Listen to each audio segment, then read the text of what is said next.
Hi, I'm your host, Larissa Worstiak. Through this podcast, I aim to empower and inspire jewelry entrepreneurs and innovators so they can thrive by doing what they love. I'm passionate about digital marketing for jewelry brands, and I'm excited to share my passion with you. This is episode 140, and today I'm going to discuss SMS or mobile marketing for jewelry brands. So, SMS marketing basically refers to text message based marketing, which means you send text to your customers, maybe in conjunction with your email marketing strategy or even in lieu of email marketing. But before we get to today's episode, I want to share some marketing related news and insights from the past week that caught my attention.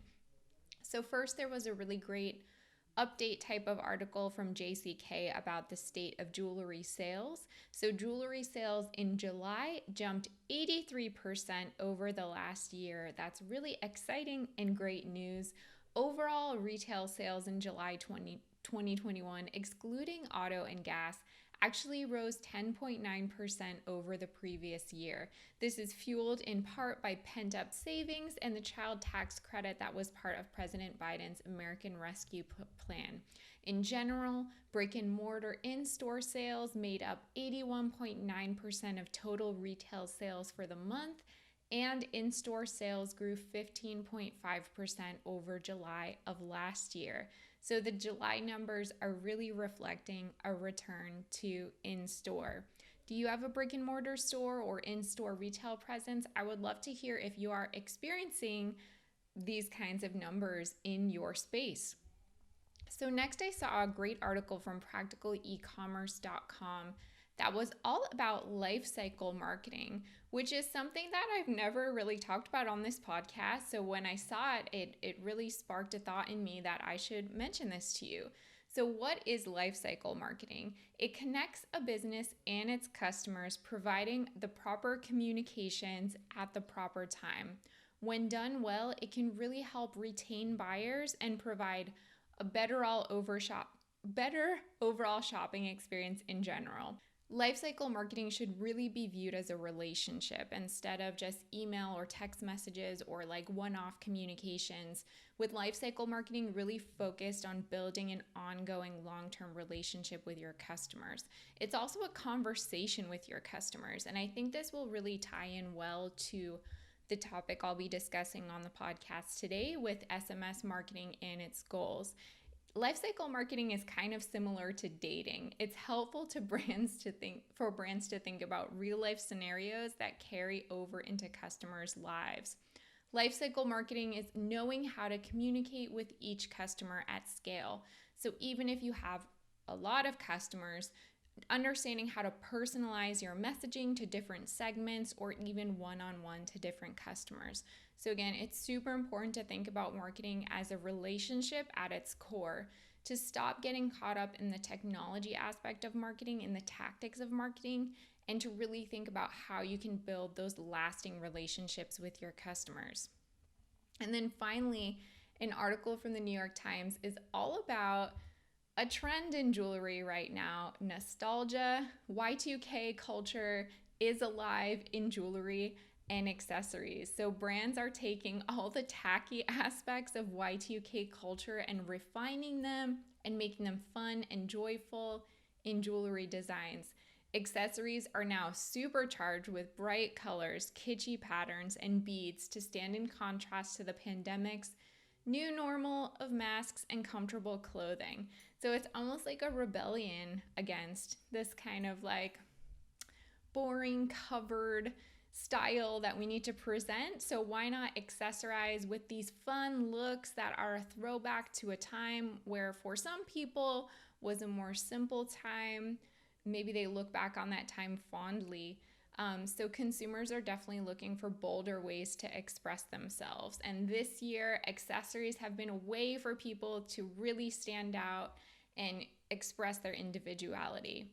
If you want to get the links to the articles I share in this segment of the podcast, you can sign up for my email newsletter by visiting joyjoya.com/signup, and you'll get a digest with the links whenever a new episode drops. Okay, let's talk about SMS marketing. Did you know that only 39% of businesses are now taking advantage of SMS marketing? That is a pretty small number. And only 13% of those businesses that are taking advantage of SMS marketing actually allow for customers to respond to their SMS marketing messages, so creating a two-way communication channel.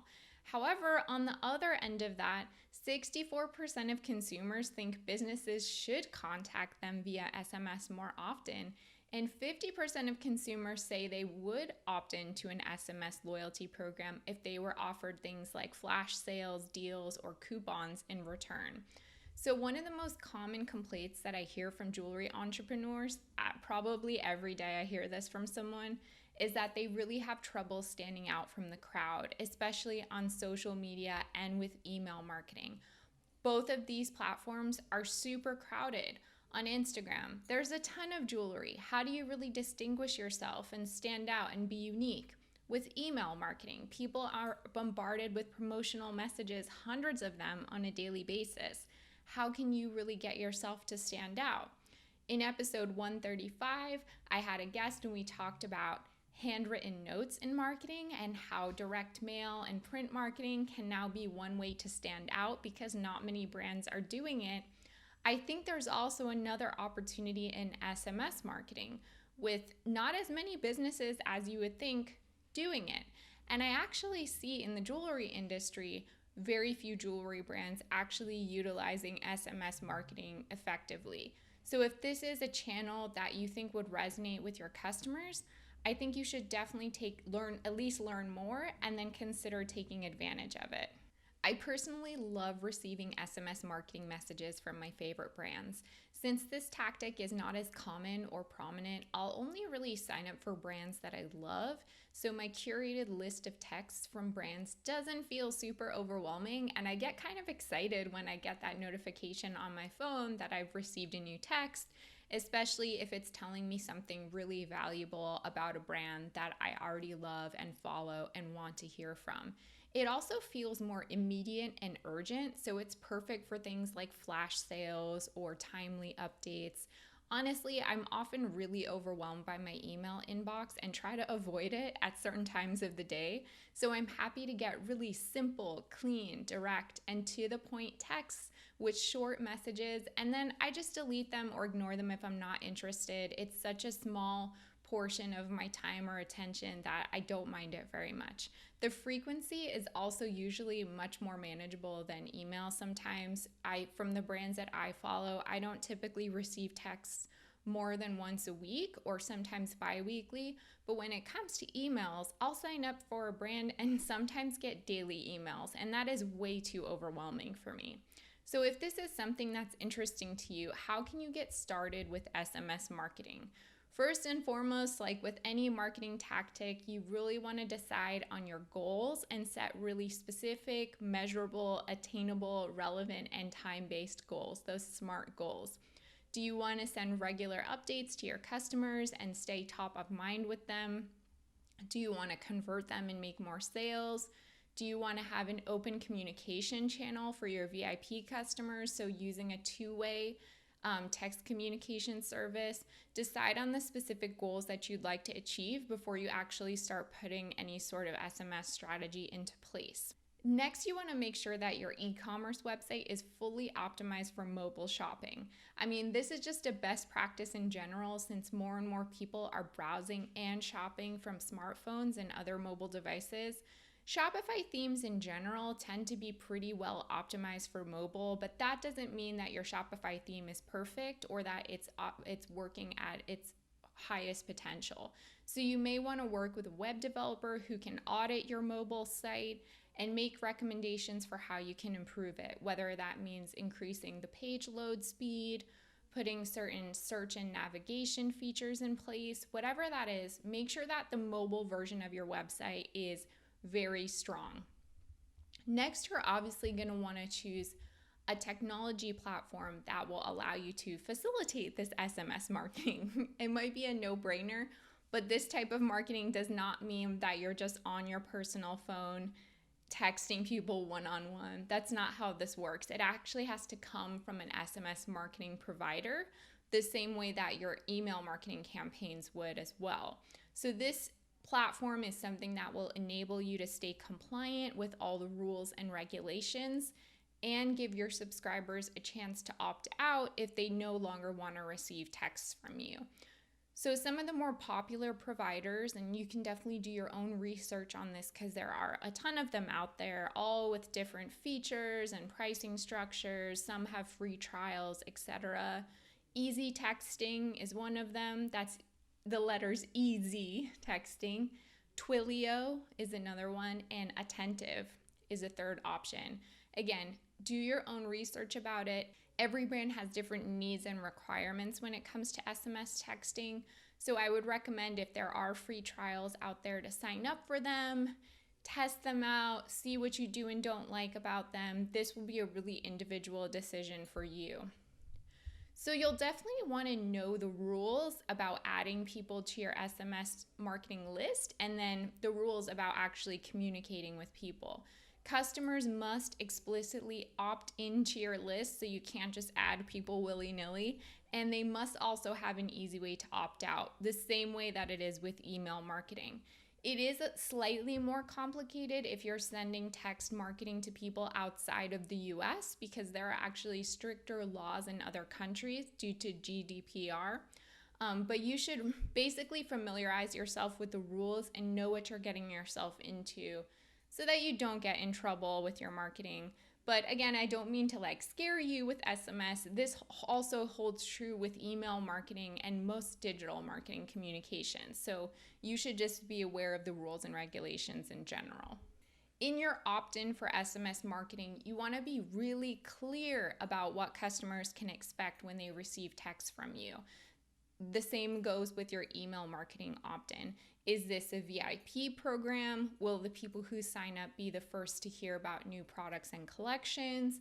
Will they get exclusive discounts or content? Will they be the first to hear about events in their area? What other perks will you be offering people who sign up for your SMS messaging? Set the expectation up front, and also tell them how frequently they'll be texted. So if you plan to do a weekly text, make that super clear. You don't want to create false expectations, and you want to be really transparent. That will help build trust and get customers to feel more comfortable about opting into your SMS marketing. You also might want to mention in your social media captions that you've launched an SMS marketing program and invite people to sign up.